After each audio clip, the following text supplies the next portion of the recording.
Hello everyone. সকলোকে CSE পাইছে কেনিমল স্বাগতম জনাইছো। তো আজি আমি 13 ডিসেম্বৰ 2024 চনৰ আটাইতকৈ গুৰুত্বপূৰ্ণ নিউজ পেপাৰ আৰ্টিকেলসমূহ এনালাইজ কৰিবলৈ গৈ আছো। And this is our WhatsApp group and Telegram group. You can join there for further updates. তো আজিৰ সিগনিফিকেন্স হৈছে আজিৰ দিনটোতে কি হৈছিল terrorist attack on the Indian parliament. কোন কোন আছিল তাত জড়িত লাক্সাৰে তাইবা এণ্ড জাইছি মোহাম্মদ। তাৰ ওপৰত বহুত সিৰিজও ওলাইছে স্পেশাল অপস এইখন সিৰিজ ইয়াৰ লগতে জড়িত অলপমান। তো আজিৰ দিনটোতে কি হৈছিল পাৰ্লিয়ামেন্টৰ এটা হৈছিল। তো আজি জাস্ট আমি শ্ৰদ্ধাঞ্জলি দিছো সেই সকল ব্যক্তিক যিসকলে আজিৰ দিনটোত দেশৰ নামত শ্বহীদ হৈছিল। On December 13, 2001, a terrorist attack on the Indian Parliament in New Delhi. Pakistan-based extremist group কোন কোন আছিল লাক্সাৰে Taiba and Jaish-e-Mohammed attacked the parliament.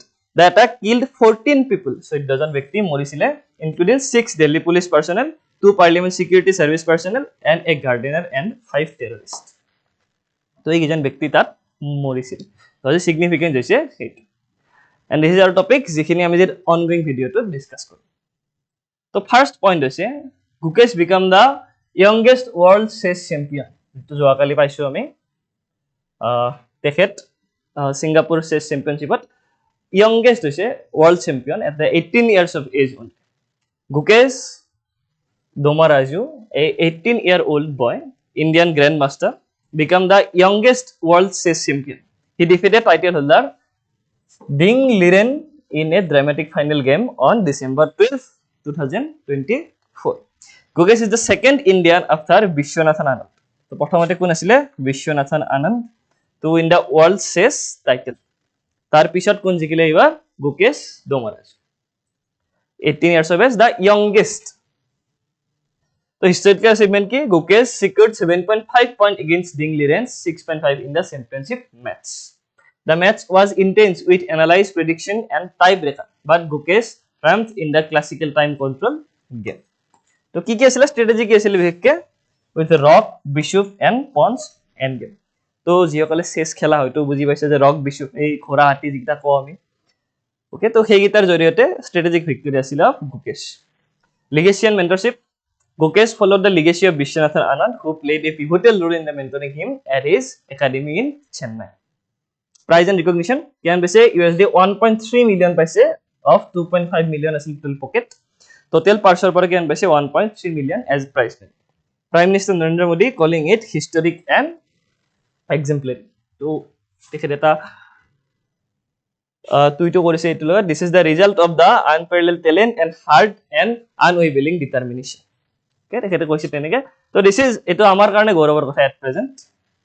The youngest champion Gukesh surpassed Gary Kasparov, who won the world championship at 22 years in 1985. 22 বছৰত জিকিছিল তেখেত but Gukesh 18 বছৰতে জিকিলে. He became the youngest challenger in the world title earlier this year after winning the candidates tournament. Okay, so this topic to report our prelims practice question dia ase, you can attempt and submit your answer in the comment section. Next, opium production in Myanmar. Opium production ki hoise lahe lahe Myanmar komise, thik ase. To newsat ki hoise bihekke the Myanmar Opium Survey 2024 released by the United Nations Office of Drugs and Crime UNODC. United Nations Office of Drugs and Crime highlights a slight drop in the opium production and cultivation in Myanmar. So slight drop hoise in opium production. To kone report dise UNODC, United Nations Office on Drugs and Crime. To exam enuka posto ahe je kone release korise ei report je opium cultivation production komise in Myanmar. A slight drop in the opium production cultivation in Myanmar. Myanmar remains the world's top opium producer, overtaking Afghanistan after the Taliban's opium ban in 2021. 2021 লৈকে কোন আছিল আফগানিস্তানতে বেছি opium production হৈছিল বাট তালিবানে যেতিয়া আহি ban কৰিলে after Taliban ওভাৰটেকিং দা political part তাৰ পিছত কোন হৈছে আটাইতকৈ বেছি ম্যানমাৰ ওকে তো আমি কেনেকৈ জড়িত ম্যানমাৰ লগত suppose Rohingya issue Rakhine province then act east policy তাৰ পিছত যেটো মণিপুৰ টাছলে চলি আছে আমাৰ বা Kaladan multi modal project all are related to Myanmar. So, decline the opium cultivation and production. Opium cultivation decreased by 4% to 45,200 hectares. Even komise. Opium production dropped by 8% to 995 metric tons, attributed to a 4% decline in yield. Global supply dynamics ki The Myanmar became the world's largest opium producer after a 95% decline in Afghanistan's opium cultivation due to the Taliban's 2021 ban. তার আগতে তো আফগানিস্তানে আছিল opium production. UNODC, United Nations Office of Drugs and Crime. Experts warned the potential expansion of opium trade due to gaps in the global heroin supply chain. Impact of civil war in Myanmar. Civil war key impact due to military coup choli ase. The military coup in 2021 and subsequent civil war pushed the farmers back into opium cultivation as a survival strategy. So of course, যদি বেলেগ কৰিব নাথাকে কিবা কৰি চলিব লাগিল তো হেতু কি কৰিছে ফুel দিছে for creating opium cultivation. Intensified conflict in 2024 may have restricted production due to displacement and movement restriction in Shan Kachin region. Quote Shan Kachin region. Amar logot ki related? Amar logot ase the Rakhine province. Rakhine province. Tarpore Rohingya issue ase Bangladesh pora India. So এই topic তোর উপর তার prelims practice question দিয়া আছে, you can attempt and submit your answer in the comment section. Next, Paris Agreement 9 years later. 9 বছর পিছত কি হইছে Paris Agreement লাহে লাহে fragile হইছে. 9 years after its finalization, the Paris Agreement appears increasingly fragile. দুর্বল হইছে লাহে লাহে because recent আগতে কোনে রিজেক্ট কৰিছিলে USA, recently কোনে গুছি গলি ইয়াৰ পৰা Argentina. And ineffectively addressing the climate crisis. Ineffectively addressing the climate crisis. Effectively address kora nai, ineffectively address korise the climate crisis. Annual global emissions and temperatures continues to rise with 2024 likely to breach 1.5 degree threshold for the first time. 1.5 degree kiman asil amar target by 2100. আমি কেতিয়া পার করিম by 2024, that is before 76 years of its original target আমি কি achieve করিলো 1.5 degree threshold point. Growing frustration among developing nations has led to calls for alternative approaches to combat climate changes. Background case here, Paris Agreement 2015 hoisile a global treaty aimed at limiting global warming to 1.5 degree centigrade above the pre-industrial level. Etu moi jeto kolo agote or 2 degree in the worst case scenario. Worst case scenario jodi hoy 2 degree loke acceptable hoy, but tar beyond to acceptable ekebare. Replace the Kyoto Protocol, emphasizing national Kyoto Protocol jigita protocol asile Japanese tare Kyoto Protocol replace korise emphasizing national determined contribution, and this is etu amar India ki korise that by 2070 we will become net zero emission country. tar lot ki thakibo moi bare bare hetu add kori deu FAME scheme green energy hi sob yar logot instead of bending emission reduction target. তো নিজে contribute মানে target এটা বনাই ললে হল হেতু হিসাবে নিজে শেষ করিলে. Kyoto Protocol 1987 assigned specific emission reduction targets to developed nation based on equity and determined responsibilities. It was the Kyoto Protocol which was replaced by the Paris Agreement. Challenges here: rising emissions and temperatures. Global emission increased by 8% in 9 years. 8% ki hoise 9 yearot badhise. Annual global temperatures rose from 1.1 degree to 1.45 degree above the pre-industrial level. 1.5 degree kiman asil by 2100, 1.45 already it increased. Weekend commitments. The Paris Agreement lacks binding obligation. Binding obligation nai, self-determination, leading to minimal efforts by countries to meet their commitments. Of course, it to hoboy. Jodi hoday push kori na thakbo ami, to nije nije hetu lahe leg hoy jay. Hetu dekha poa goisi yat. Inadequate climate finance, যেটো climate finance এইবারও G20 এর আমি উল্লেখ করিছো in Brasilia.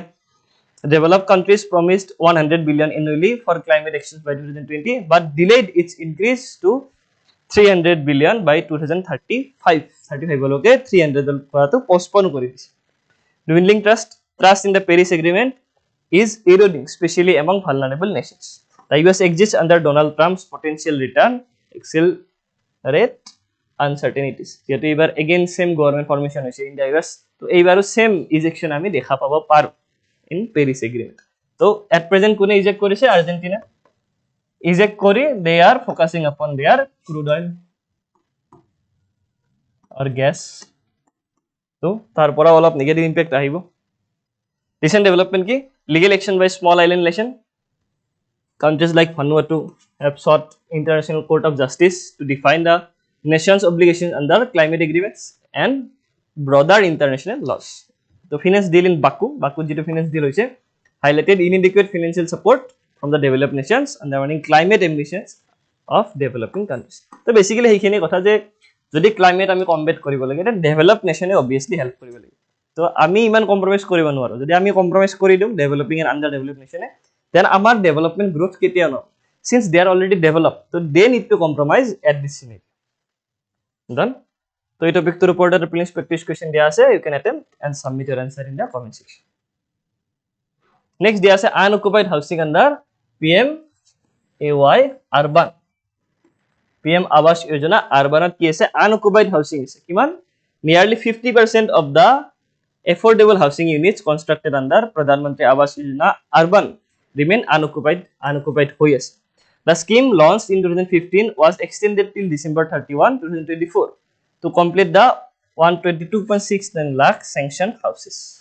তো তাৰে 50% nearly কি হৈছে unoccupied state আছে key facts and statistics কি total completed units 82.32 lakhs houses built so far under PMAY under PM Awas Yojana urban unoccupied units 4.59 lakhs out of 9.69 lakhs completed units in AHP and ISSR project remain unoccupied affordable housing partnership HP ki ase yat 15.65 lakhs sanctioned 9.01 lakhs completed 46% 4.1 lakhs unoccupied in situ slum redevelopment ISSR jitu ile tat in situ ex situ ami biodiversity pao conservation 1.84 lakhs sanctioned that is 67,806 complete hoise aru 70% unoccupied অৱস্থাত আছে reasons for unoccupancy ki ekto to data palo so reason ki are basically incomplete infrastructure trunk infrastructure such as roads electricity remains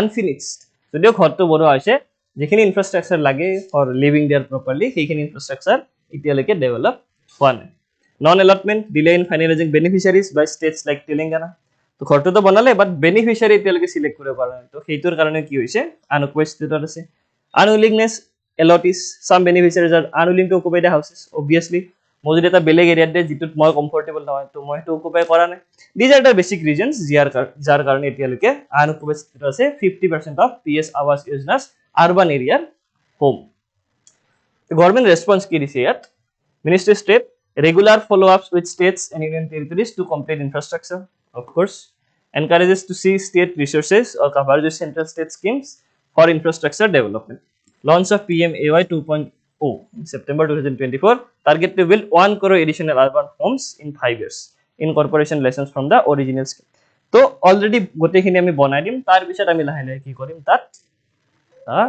আমি allot কৰিম ঘৰবিলাক মানে চৰকাৰৰ হেতু হৈছে এ committee recommendation as the ministry to closely monitor housing project to closely monitor কৰিব কৈছে address bottlenecks in the construction and allotment enhance coordination between central state authorities to expedite occupancy এইকেইটা আছে কমিটি ৰিকমেন্ডেশন এইখিনি হৈছে গভৰ্ণমেন্টৰ গোল তো এই টপিকটোৰ ওপৰত এটা প্ৰিলিমছ প্ৰেক্টিছ কুৱেশ্যন দিয়া আছে you can attempt and submit your answer in the comment section Next ki ase air pollution kills 1.5 million yearly in India. Lancet Planet Health study reveals no Indian city meets the World Health Organization air quality standard. India ko ene city nai je WHO air quality standard of meet kore. 1.5 million annual deaths in India are attributed to air pollution particularly PM 2.5 exposure. PM 2.5 ase PM 10 ase তো PM 2.5 এর এক্সপোজাৰৰ কাৰণে ইন্ডিয়াত 1.5 million yearly মানুহৰ কি হয় মৃত্যু আৰু WHO ৰ যেটো এয়াৰ কোৱালিটি ইনডেক্স এখন সিটিও গুৱাহাটী হেতু সৰি ইন্ডিয়াৰ হেতু মিট নকৰে তো air quality standard who ৰিকমেন্ডস PM 2.5 level 5 μg per meter cube national ambient air quality standards 40 μg per meter cube 81.9% of the Indian population lives in areas exceeding an AAQS. Eto exceed kora area thake 81.9% of Indian population. Health impacts PM 2.5 exposure linked to respiratory diseases, health attacks, strokes, blood pressure spikes and development delays in children. Tar kane premature birth ba birth hor pisoto full develop na hoy baby to henuka state of thake. Every 10 mg per meter cube increases in PM 2.5 raises the risk of death by 8.6%. This is the dangerous things.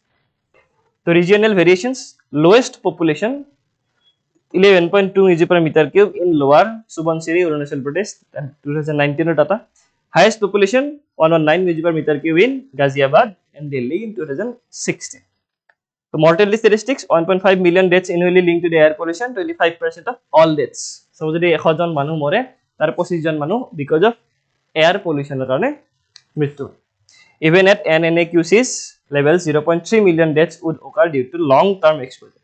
Long term exposure কাৰণেও মানুহৰ হেতু মানে একেদিনে একো ন PM2.5 যদি আজি মই বহুত expose কৰিও then I have no problem.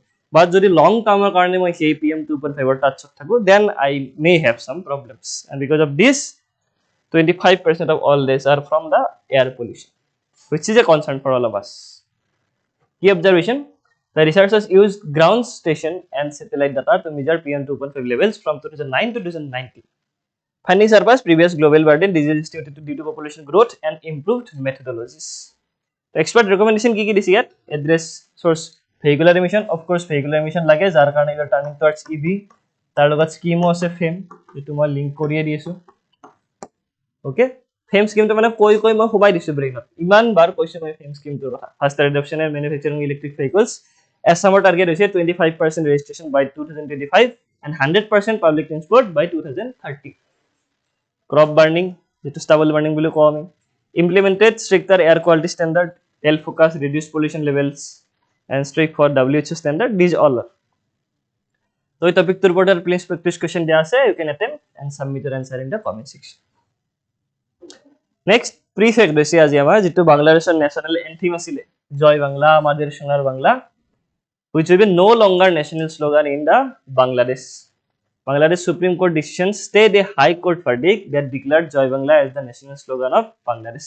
Etut ki kori dise stay kori dise. Background: Joy Bangla was popularized by Sheikh Mujibur Rahman, the founding leader of Bangladesh. The High Court March 2020 ruling had ordered the use of Joy Bangla as the national slogan in all state functions and academic institutions. So hetu High Court verdict dile tar pichot Supreme Court just stay kori dise. At present you stop there. Like mandamus prohibition kori stay kori dise, to pichot yar upor decision loa jay.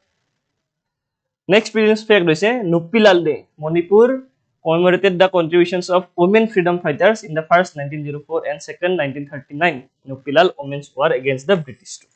Historical context kiya to Nupilal Women's Day related to Manipur. Historical context: 1904 Nupilal women protested against the British government's forced labor order for construction of political agents' house. 1939 Nupilal women demanded the ban on the rice exports following severe crop damage due to floods. So keholo related Vehike Nupilal from Manipur and related to the freedom struggle. Okay, so ekhine asile amar newspaper analysis video tut logote amar initiative khino koi diu. This is VAJRA batch, which is APSC UPSC Foundation batch, and which included prelims, mains and interview guidance program. Just all videos, all contents are covered. All videos will be in recorded format. Logote live class thakibo weekly duta for your doubt clearing. Logote ami ekhon APSC guidebook agboraisu, which is available in English and Assamese both. So guidebook or price 820-100 included nathakib. Ekhon belekke additionally kinibo lage. And for the first time in northeastern states আমি prelims crash course free of cost agboraisu, which is available on YouTube.